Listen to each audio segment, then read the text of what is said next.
maintenant à ton Bon, élevage, maintenant aux couleuvres, hein, ouais, tout aux simplement. couleuvres. Alors, comme on est là, Ouais. on va commencer peut-être, par les léo-hétérodons. Ouais. Voilà. Allez. Donc, léo-hétérodon, un petit rappel. Donc, hétérodon de Madagascar, c'est une couleuvre malgache. C'est une des couleuvres malgaches les plus communes, les plus emblématiques de l'île de Madagascar. On les trouve sur une grande partie de l'île de Madagascar, excepté la région nord-ouest. Voilà. Mais effectivement, c'est un serpent qui occupe une variété de biotopes assez impressionnante parce que l'île malgache est une île avec une multitude de microclimats et de biotopes différents. Et donc ce serpent s'est adapté quasiment à tous les biotopes. Ce qui explique, à mon sens, sa facilité de maintien en captivité. C'est pas un animal qui, sur le plan alimentaire, est spécifique. Il a un comportement alimentaire plutôt varié, éclectique. C'est un animal qui est relativement tolérant en termes de hygrométrie, température, parce que il y a deux choses. D'une part, la variété des biotopes. Donc on peut tomber sur, bon, c'est essentiellement du tropical ou subtropical, mais il y a des endroits où il y a des endroits un peu plus secs, il y a des endroits marécageux, il y a des forêts, il y a des prairies, il y a tout. Et il y a aussi autre chose, c'est qu'il y a aussi une saisonnalité. Donc moi qui suis originaire de l'île de la Réunion, quand on parle d'été austral, d'hiver austral, moi ça me parle. Il y a une saison sèche et fraîche. Alors je parle de la Réunion, la saison sèche et fraîche, entre guillemets, c'est du mois de août jusqu'à, je ne dis pas de bêtises, oui, juillet-août, jusqu'à novembre. Puis après on va arriver décembre, janvier, février, mars, des moments où il y a les cyclones, tout ça. Donc, à Madagascar, même s'il y a quand même 2000 km qui séparent la Réunion de Madagascar, il y a un comportement climatique qui est comparable, avec quand même toujours des différences, bien sûr, hein, mais donc, ça explique que cette couleuvre-là s'est adaptée à différents types de climats et de biotopes. En captivité, pour peu qu'elle ne soit pas parasitée, ou qu'il y ait un minimum à leur proposer, ce sont les animaux qui s'adaptent très bien à la captivité. Les deux femelles que je vais vous montrer, alors je ne vais pas vous montrer les deux parce que les deux sont copies conformes, je vais en sortir une, la plus tarée, sont arrivés, ils viennent de la ferme tropicale, ils sont arrivés fin d'année dernière, au mois de novembre. Voilà, c'est de l'import. Alors, je ne suis pas trop pour les bêtes d'import, la preuve. Voilà, je craque comme tout le monde. Et puis j'ai une expérience, j'ai un souvenir avec les couleuvres malgaches et les léo-hétérodons. Il y a 25 ans, quelque chose comme ça. J'ai rentré un léo-hétérodon en téléphonant à un fournisseur dans une animalerie. Je ne savais pas ce que j'allais avoir. Je ne savais pas, on était no man's land. J'ai reçu un serpent, que tout le monde avait peur du serpent. Moi j'ai attrapé, le truc il m'a regardé comme ça, j'étais comme ça, et puis j'ai vécu une merveilleuse histoire ce serpent, et puis je l'ai perdu malheureusement, il est mort, voilà, comme beaucoup de serpents en captivité, au bout d'1 an, mais j'ai gardé un souvenir avec ce serpent magnifique, puis après j'ai eu plein de petites aventures reptiliennes, et puis un jour j'ai un ami qui m'appelle, on papote bestiole, et puis il me dit « Ah, la ferme tropicale, ils ont des léo-hétérodons. » Ça y est, paf, je suis retombé dedans. J'ai rentré 2 femelles, et sur les 2 femelles, bol de cocu, c'est comme ça qu'on dit, il y avait une qui était gravide. Donc j'ai eu des œufs. Le bonheur total. Moi qui rêvais de maintenir un léo-hétérodon malgache, au moins en avoir un, je me retrouve avec 2 femelles, dont une qui fait 12 œufs. Que dire. Alors du coup, sur les 12 œufs, il y a eu de la mortalité, parce qu'il y a eu. Alors les 12 sont éclos, simplement, à démarrer, c'est pas évident. Parce que autant adulte, ça mange n'importe quoi.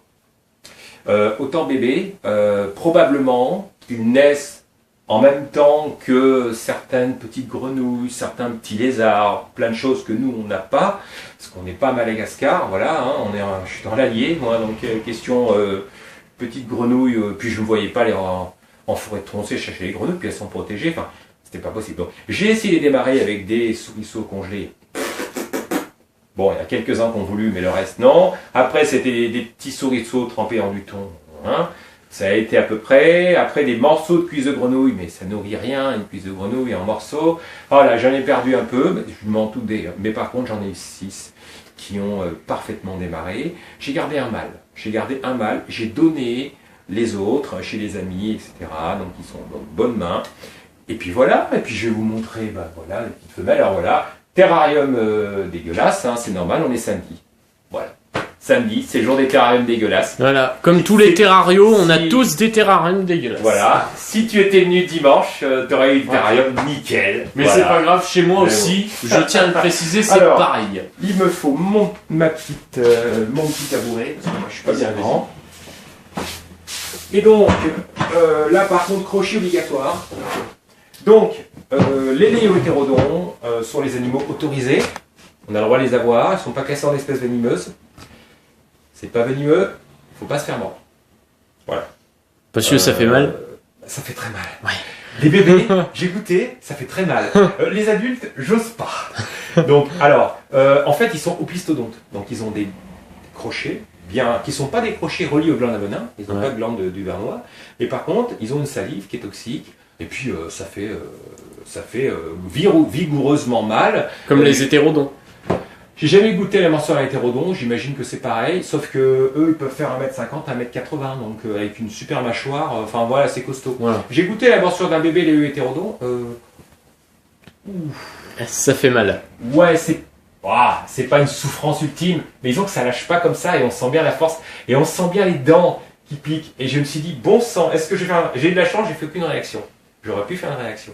Ouais. Ils sont autorisés, mais on ne met pas ça entre toutes les mains parce que ce sont les serpents qui sont à la limite du venimeux, mais ils sont autorisés. Ouais. Voilà. Après, en comportement, alors voilà, en dehors du fait qu'ils sont magnifiques, comportement des léo-hétérodons, c'est très belliqueux, c'est très, ouais, attention, moi je, mais c'est un serpent qui est gentil, il est juste un peu peureux, c'est tout. Une fois qu'ils sont rassurés, une fois qu'on les a pris, voilà, bon les bébés ils sont en panique, c'est normal, mais les adultes, c'est des serpents délicieux, très intéressants à observer. C'est diurne. Ça a des gros yeux noirs, ça vous regarde comme ça, c'est top. Donc alors, on va essayer d'attraper cette petite femelle qui est un peu... En plus, ça fait longtemps que je n'ai pas prise.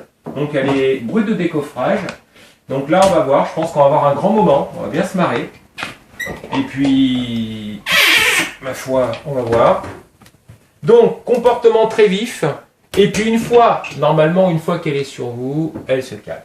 Donc, on se présente toujours au crochet avec ce genre de bête. Toujours, toujours, toujours.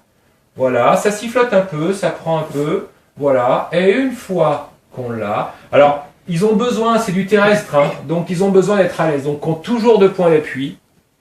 Et une fois qu'on les a, on attend un petit peu, on regarde tout doucement. Et puis il faut leur parler à ces petites bêtes. Quand vous parlez à votre serpent, c'est pas qu'il vous entend, mais il sent que vous êtes détendu. Il écoute peut-être même le son de votre voix que vous ne savez pas, parce que quand on dit qu'ils n'ont pas d'oreille externe, mais ils ont quand même, de par la mâchoire, des os carrés, des os creux, ils sont capables de ressentir des vibrations. Et surtout, comme tous les animaux, ils savent quand vous vous sentez bien. Quand vous avez un peu la pétoche de prendre un serpent, chantez, sifflez, racontez-vous une blague, mettez-vous en condition. Le serpent, c'est pas qu'un animal, c'est une caresse, c'est une présence, c'est un concept. C'est un esprit. C'est comme si vous aviez un rituel et que vous vouliez parler aux esprits. Les gens ils vont dire, mais complètement terrestre. Mais c'est réellement ce que je pense, c'est ça le pire. Mais pensez comme moi. Pensez-moi à vos likes et vos groupes sur lesquels vous vous insultez, vous êtes plus débiles les uns que les autres. Pensez d'abord à vos animaux, puis après, si vous reste un petit peu d'énergie, pensez à des choses agréables. Et puis on peut très bien émettre des différentes opinions sans avoir à s'insulter. Voilà, ça c'est dit en passant. Donc voilà, une petite demoiselle, Mary Journeys, voilà. Et donc des couleurs incroyables, hein, des couleurs sympas. J'aime beaucoup, voilà, c'est du vrai racé, c'est du vrai typé sauvage. Pour des bêtes d'import, ça va, hein. Elles sont pas, hein, ouais, ça se passe pas elles sont mal, jolies hein. en plus. Elles ont pas un pet, elles sont top. Merci la ferme propre.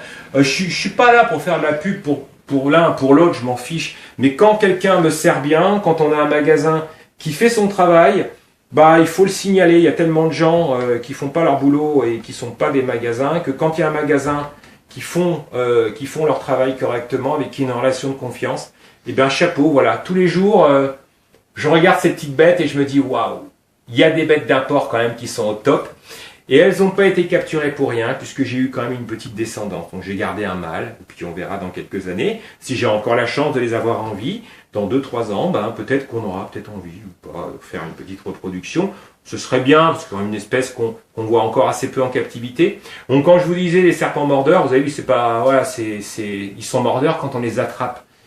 D'autant plus que ceux-là, il y a un an, ils étaient à la nature, hein, pas oublier. Donc, bah, le fait qu'ils se défendent, c'est un peu normal. Donc là, on a, alors c'est pas celle qui a pondu, hein, celle-ci. L'autre qui a pondu est très semblable, un petit peu plus claire. Voilà, bon, j'ai pris celle-ci en premier parce qu'elle a un caractère un peu plus affirmé. Et voilà. Et là, on a affaire à un individu. Il faut bien vous dire que cette bête-là, elle a été capturée. Vous vous rendez compte? Elle a été capturée et elle est en captivité. On la prend, voilà, on l'a dans les mains. Allez. Expliquez-moi quel est l'animal qui est agressif ou qu'il faut craindre. Pas du tout. C'est des bêtes qui sont superbes, comportement extraordinaire. Après, c'est des animaux que moi je ne conseille pas de mettre entre toutes les mains parce qu'une manipulation, ça peut mal se passer. Quelqu'un d'inexpérimenté qui va paniquer, qui va oublier de prendre un crochet, peut se faire mordre et on peut avoir des réactions. Comme les hétérodons, hein, les hétérodons, on en voit beaucoup. Pour l'instant, ils ne sont pas passés sous la loi parce qu'il n'y a pas encore eu d'accident. Si un jour il y a des accidents avec les hétérodons, ça risque de changer, ce qui serait pour moi normal. Voilà, donc voilà, c'était ma petite parenthèse malgache. Et voilà tout le monde, cette vidéo est maintenant terminée, j'espère qu'elle vous aura plu. N'hésitez pas à la partager sur les réseaux sociaux, la liker, la commenter et à vous abonner à cette chaîne YouTube.